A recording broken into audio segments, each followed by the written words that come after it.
Je nous mets en plein écran. Et voilà, on est parti. Donc bonjour à tous les amis, j'espère que vous allez bien, que vous êtes en forme. Aujourd'hui, je vous retrouve avec Imen.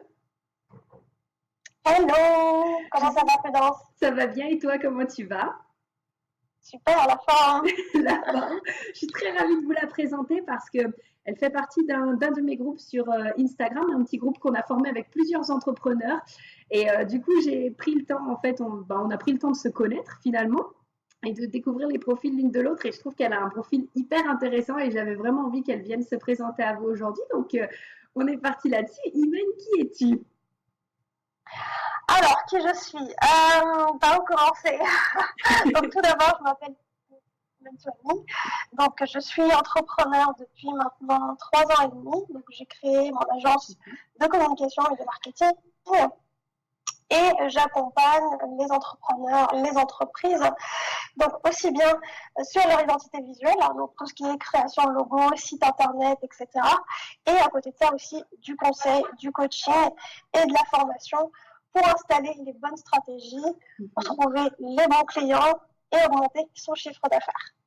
C'est super ça. Et alors, dis-moi, comment t'es venue l'idée de finalement à la base de te lancer là-dedans? Alors, moi, j'ai toujours été attirée par le marketing. En fait, depuis l'âge de 9 ans, je me suis dit, je veux faire de la publicité quand je serai grande. Ah ouais. Je suis tombée sur... ouais, c'est ça. Quand j'étais petite, en fait, je devais être en CM1, en CM2, je sais plus trop. On avait une activité le midi où on devait regarder des publicités. C'était très bizarre comme activité, mais j'ai adoré faire cette activité parce que le professeur nous disait de regarder la publicité et de l'analyser, de dire qu'est-ce qu'on comprenait, quel était le message, quelles étaient les références, les symboles, et moi j'adorais ça, pour moi c'était un vrai jeu. Je me suis dit, mais wow, c'est ça que je veux faire quand je serai grande, je veux faire des publicités. Et au fur et à mesure, voilà, de mes études. Alors, j'ai pas du tout fait de marketing au départ. J'étais partie sur des études de secrétariat et de comptabilité. Mais ça me plaisait pas du tout. Et du coup, j'ai changé en cours de chemin et j'ai fait des études de marketing et de communication. Et après ça, donc quand j'ai eu mon diplôme, évidemment, il fallait chercher du travail. Ça n'a pas été facile, surtout que j'habite dans une petite ville. Et du coup, je me suis dit, je vais pas rester ici, je vais bouger, je vais aller à l'étranger, je vais aller voir ailleurs. Et puis surtout, apprendre à être indépendante. Surtout. Du coup, je suis partie vivre en Angleterre. J'ai vécu 1 an et demi à Londres et j'ai adoré cette expérience. C'était l'une des plus belles que j'ai jamais vécues. C'est une ville juste extraordinaire. Les gens sont juste trop sympas. Il y a beaucoup de Français. D'ailleurs, il y a beaucoup de Français. Mais faut pas rester avec les Français parce que sinon, on n'apprend pas l'anglais. C'est vrai. Donc, évitez au maximum.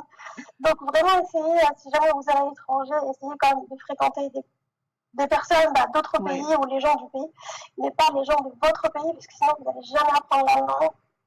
Ça va être très, très dur. Oui.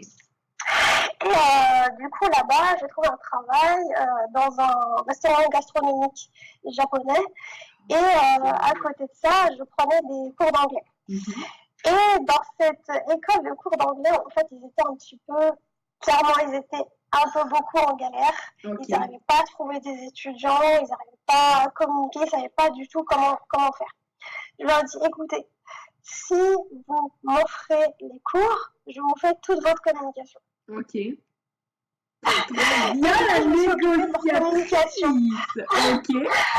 J'ai fait leur logo, j'ai fait leur flyer, je me suis occupée de leur stratégie, je leur ai dit voilà comment vous positionnez par rapport aux autres écoles, parce qu'il y en a beaucoup. Bien sûr. Et ils ont adoré et ils ont commencé dans un tout petit bureau, je me rappelle, c'était un tout petit bureau.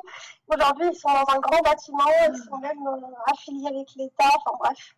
T'as encore des nouvelles de ce bureau? T'as encore des nouvelles ou pas? Oui, on est toujours en contact. Donc, en fait, quand j'ai fait ça, j'étais vraiment fière de moi. Je me suis dit, tu vois, Imen, tu te débrouilles très bien. Tu sais le faire, personne ne t'a dit quoi faire, tu l'as fait toute seule. Et c'est comme ça qu'à mon retour en France, je me suis dit, j'ai envie de me mettre à mon compte. Ok, C'est ça que j'ai envie de ouais. faire. C'est aider les entreprises à se rendre visite. Tu l'as fait toute seule. Vas-y, c'est parti. Et c'est comme ça que ça a commencé l'aventure entrepreneuriale. Oh là là, mais c'est trop bien. En fait, ce que j'aime là, dans ce que tu es en train de rencontrer, c'est que tu n'as pas attendu qu'ils te disent oh, Imen, viens faire notre com. C'est que tu t'es dit ok, bah offrez-moi les cours et je vous fais toute votre communication, votre marketing et tout. Tu as vraiment saisi ton opportunité, tu l'as créée en fait. Exactement. Ouais, il ne faut pas attendre. Parce que quand on attend, les opportunités ne viennent pas. Il faut vraiment y aller, surtout quand vous le sentez, ça vibre à l'intérieur. Il ne faut pas attendre, sinon elle disparaît. Mm. Et on le sent, c'est très intuitif, c'est dans les intestins, quoi. Et il n'y Ah, oui. a pas de logique. Il faut suivre ça. Et Ah, moi, c'est ce que j'ai suivi. et tu as suivi ça. Je trouve ça vraiment formidable, vraiment. Déjà, félicitations à toi parce que j'adore ce genre d'histoire, parce que finalement, tu as vraiment créé ta réussite, comme on dit. Et moi, il y a quelque chose qui m'a interpellée dans ce que tu m'as dit. Tu dis que depuis 9 ans, tu adores justement la publicité, etc., la communication, le marketing. Pourquoi, je m'interroge vraiment, pourquoi tu es partie en secrétariat comptabilité? Bah, tout simplement parce que j'ai fait l'erreur d'écouter ma conseillère d'orientation. Ok. Il fallait pas que je l'écoute. Il fallait pas que je l'écoute. Elle m'a dit, voilà, tu as pas eu de très bonnes notes au collège parce que j'avais pas de très très bonnes notes, donc je pouvais pas aller en général, donc je suis allée en pro. Donc j'ai fait des études donc de voilà de comptabilité et tout. Ouais, bac Et pro. à la Du fin, coup. donc finalement à ce moment-là, je me suis dit, j'ai la niaque, là je vais être la première de la classe. Mm. Quand je le veux, quoi. Et finalement, j'ai fini première de la classe. Ok. Et là, j'avais le choix, en fait, d'aller, de revenir en général, en fait. Et je me suis dit, Imen, c'est ton rêve, quoi, de faire de la publicité, de faire du marketing. Vas-y, c'est maintenant, quoi. Et quand je suis allée voir la conseillère d'orientation, là encore, elle m'a dit, bah non, c'est pas possible, t'as jamais fait de commerce, t'as jamais fait de communication, c'est pas possible, quoi, tu peux pas aller là. Mais par contre, je peux te proposer ce BTS. Ce qui est bien, c'est qu'il fait les deux. D'accord. Il fait en même temps un petit peu de publicité, mais aussi du secrétariat, de l'assistanat. D'accord. Bon, je me suis dit, au pire, je vais prendre ça. Ok. Je l'ai pris. J'ai fait la première année, ça m'a pas plu. Ouais, Je me suis dit, forcément. non, j'ai pas envie de faire ça, c'est pas possible, il faut absolument que j'aille en marketing. Je me suis renseignée, et vous savez ce qu'ils m'ont dit, les deux écoles qui étaient susceptibles de me prendre, Ouais. en fait, vous auriez pu vous inscrire. Oh purée, d'accord. Donc en fait, au lieu d'aller dans un BTS, tu aurais pu t'inscrire directement après, c'est ça? Ils D'accord. m'ont dit, ouais, ça aurait été possible. Du coup, la première école, c'était pas possible d'y aller parce qu'il n'y avait plus de place. Ok. Et la deuxième, il y avait de la place, c'était une école privée. Et je me suis dit, ok, comment je vais faire pour payer une école privée? Oui, parce C'était que c'est cher, soit, cette école de communication et c'était ouais. soit je fasse, il fallait soit que je fasse de l'alternance, D'accord. soit que je trouve un job à côté pour pouvoir payer mes études. Et donc j'ai trouvé un job à mi-temps pour pouvoir payer cette école de commerce. Et ils m'ont dit, en fait, vous avez pu venir il y a 1 an déjà ou 2 ans. Et bon, je me suis dit, bon, j'ai perdu une année, mais ça m'a quand même appris des trucs. Aujourd'hui, je peux m'occuper de ma comptabilité toute seule. Ah ouais, justement, c'était la question que j'avais envie après de te poser. C'était, est-ce que du coup, tu penses pour toi que tu conseillerais par exemple aux gens qui nous écoutent de directement écouter leur cœur, ou est-ce que finalement le fait d'avoir écouté entre guillemets ta conseillère d'orientation, ça t'a amené là où finalement tu devais aller? Parce que tu dis, bah voilà, finalement j'ai été dans une filière qui m'a pas forcément plu, mais je suis devenue première de la classe, je me suis prouvé à moi-même et aux autres que je pouvais être première de la classe, ce que tu n'aurais peut-être pas fait si tu étais partie directement dans ce que tu voulais faire. Qu'est-ce que tu penses de ça? Bah, en fait, c'est une histoire, je sais pas, c'est une histoire de destin en fait. Moi, je crois beaucoup au destin. Ouais. Et c'est vrai qu'au début, je le voyais très mal. Je me suis dit, oh, quand même, j'ai perdu une année, quoi. Ouais. Pourquoi j'ai écouté cette femme? Mais au final, les choses que j'ai vécues, les choses que j'ai apprises, elles m'ont servi, elles me servent toujours. Et puis, elles m'ont permis aussi de rencontrer mon mari. Donc, je me dis. Oui. Donc, finalement, il n'y a jamais de hasard en fait. Il n'y a jamais de hasard. Ok. Oui, on apprend toujours, même si on se dit, ah, c'est dommage, j'aurais dû. Mais au final, ce sont des petites choses qui arrivent dans notre chemin qui nous permettent d'apprendre et de nous améliorer en fait. Ouais, donc finalement, il n'y a jamais de temps qui est perdu. C'est toujours du temps qui te sert pour plus tard, finalement. Exactement. Donc pour l'instant, enfin maintenant je regrette pas du tout. Donc je suis contente avec ça. Ok, franchement, je trouve ça super cool. Et alors maintenant, du coup, en plus de, parce que tu m'avais raconté un petit peu que tu t'étais lancé donc toi dans le marketing, puis qu'après tu avais carrément lancé un autre projet à côté. Est-ce que tu peux nous en parler, s'il te plaît, de ton projet personnel à toi? Oui. Alors mon projet personnel, alors faut que je recommence depuis le début. Ce Vas-y. sera plus simple pour les gens pour comprendre. Quand j'ai créé mon agence, en fait, voilà, tout le monde me disait, il faut absolument que tu rencontres d'autres entrepreneurs, Ok. il faut que tu développes ton réseau, etc., etc. Donc j'ai essayé Ouais. d'aller dans ces soirées de networking, etc. Mais personnellement, je me sentais pas du tout à l'aise. Je me sentais vraiment toute petite. C'était vraiment que des gros tailleurs de pierre. Il y avait beaucoup d'hommes, il y avait très très peu de femmes. Donc, je me sentais pas du tout à l'aise en fait. Ouais. Je me suis dit, est-ce qu'il y a quand même des réseaux féminins Mhm. où il y a des femmes? J'ai cherché, donc, mais j'ai pas trouvé. J'ai Ok. pas du tout trouvé dans ma vie, là, il n'y en avait pas. Alors, qu'est-ce que j'ai fait? Bah, je l'ai créé moi-même. Je me suis dit, tant qu'à faire, je vais pas attendre que quelqu'un le fasse, je vais le faire toute seule. Et étant une grande timide, je me suis dit, je vais commencer d'abord par un groupe Facebook. On Hmm. va commencer en ligne directement. Et c'est comme ça que petit à petit, le groupe a commencé à se remplir. Et, et voilà, tout le monde partageait des choses, des conseils, demandait aussi des conseils, etc. Et puis, un jour, je me suis dit, tiens, ça pourrait être sympa de pouvoir vraiment se rencontrer en vrai. Et c'est comme ça que j'ai organisé le premier After Work, il y a maintenant quasiment 3 ans en fait. Et tous les mois, on a commencé à faire ça, c'est devenu une routine. Tous les mois, on se rencontrait dans un café. Et c'est comme ça que j'ai vraiment agrandi mon réseau. Et surtout, ça m'a permis justement de comprendre qu'il y avait un marché aussi. Même si c'était parti d'une intention d'agrandir mon réseau et de trouver de la motivation, finalement, c'est moi qui suis devenue le précurseur de cette motivation. Moi qui l'a recherchée, finalement, c'est moi qui l'a donnée. Ouais. Et c'est devenu voilà, une sorte de cercle virtueux. Ok. Et ce que je remarquais, c'est que c'était toutes ces femmes, ce qu'elles recherchaient, c'était du contact humain, c'était de la bienveillance, c'était de la convivialité, et surtout aussi des conseils pour leur business. Parce que c'est vrai que quand on est entrepreneur, on fait le job de 5 personnes. On est le chef d'entreprise, on est l'employé, on est la secrétaire, on est le comptable, on est le marketeur. Et ça fait beaucoup, on doit apprendre beaucoup de choses. On doit se débrouiller tout seul.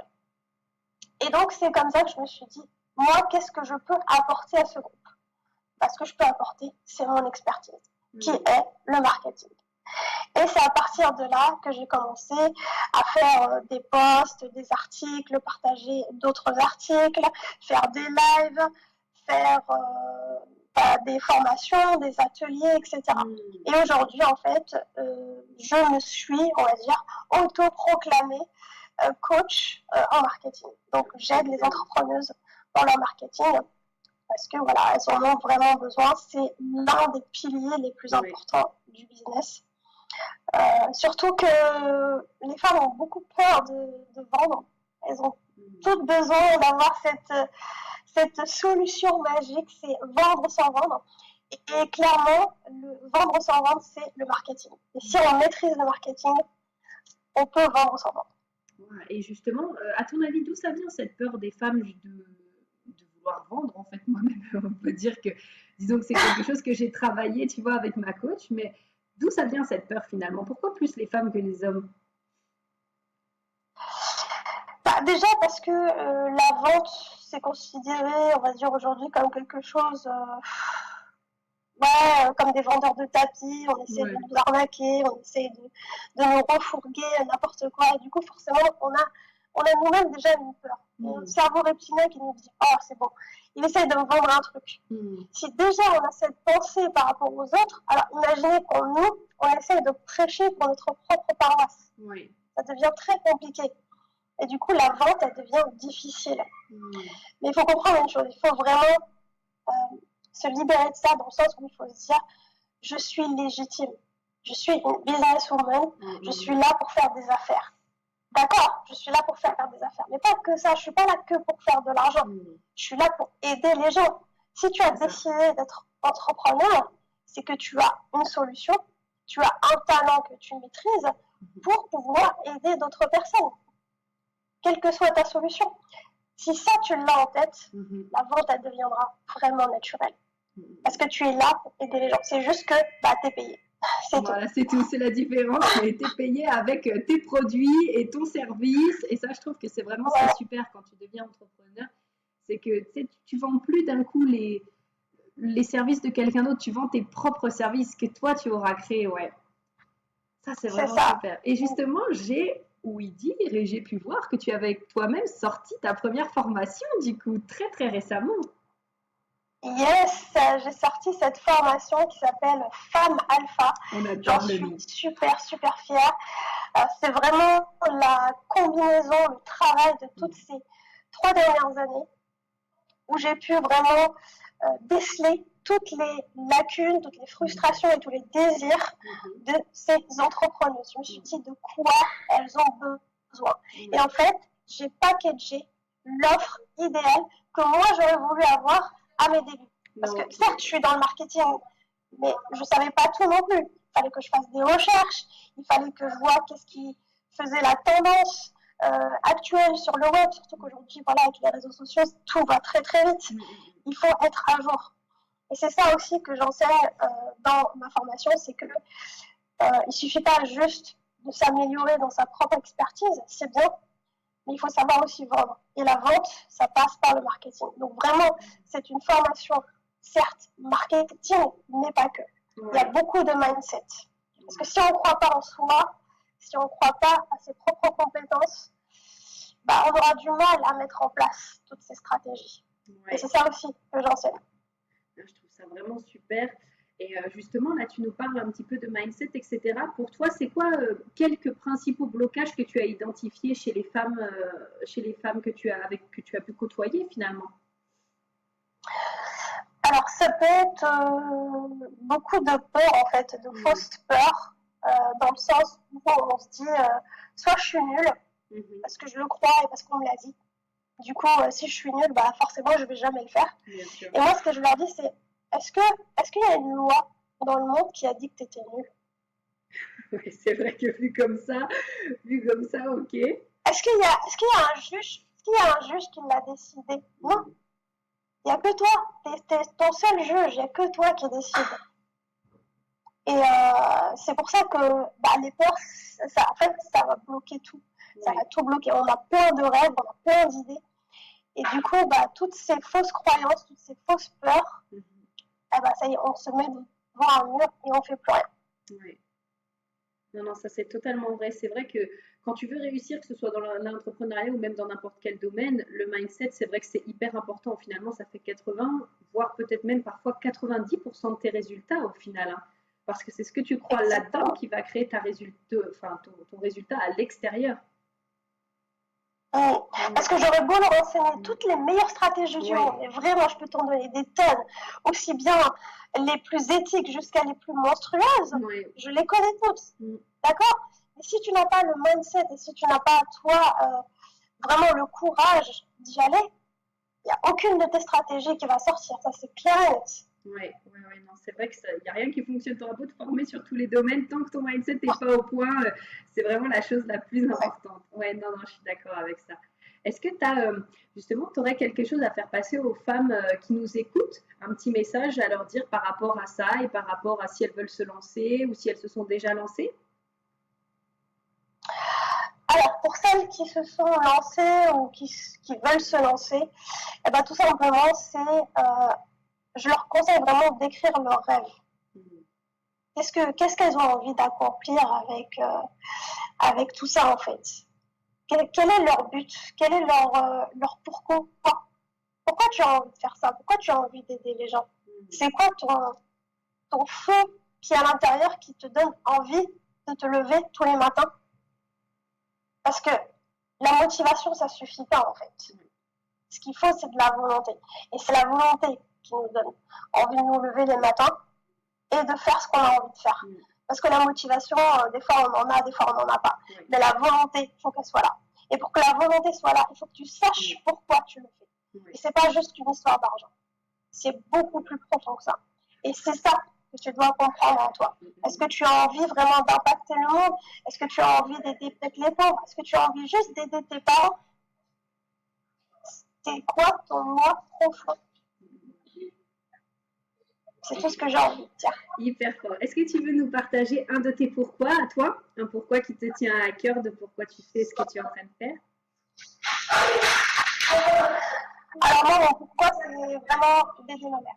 Moi, c'est la chose la plus importante. Merci de nous avoir partagé ça.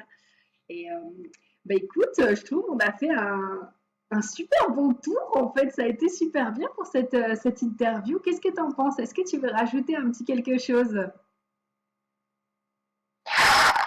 Écoute, non. Je pense qu'on a fait le tour, mais en tout cas, ce que je peux dire, c'est que pour les personnes qui veulent peut-être un petit conseil ou me parler, bah, qu'ils n'hésitent pas à venir me parler directement sur les réseaux, Imen Touahami. Voilà, toujours le même nom, que ce soit sur Facebook, Instagram, LinkedIn. Ça sera avec grand plaisir de pouvoir discuter avec vous. Par exemple, si personne ne vous encourage ou vous dit vous êtes fort, vous êtes forte, vous êtes belle, vous êtes magnifique, eh ben moi je peux vous le dire. Il n'y a pas de souci pour ça. Ah, j'adore les interviews comme ça, je kiffe. Je mettrai du coup en lien bien sûr dans la barre d'infos où est-ce qu'on peut te retrouver. Ok, on mettra tout. Comme ça, les personnes qui ont envie de pouvoir échanger avec toi, elles pourront te contacter directement. Très bien, super. Merci. Et ben, ça me fait super plaisir de t'avoir reçu aujourd'hui, Ben. Ça me fait vraiment trop plaisir. Merci d'avoir accepté mon invitation du coup. Merci à toi pour ton invitation, ça me fait vraiment plaisir. Et j'espère que les gens qui vont m'écouter, ça va leur donner un peu de baume au cœur et les encourager à faire et à réaliser leurs rêves. Et à réaliser leurs rêves, ouais, ça c'est le plus important. Merci vraiment pour cette belle interview. Et puis, nous, on se dit à très bientôt, en tout cas. Oui, à très bientôt. Et puis, je t'embrasse très fort. Bisous. Ciao, ciao. Ciao, ciao.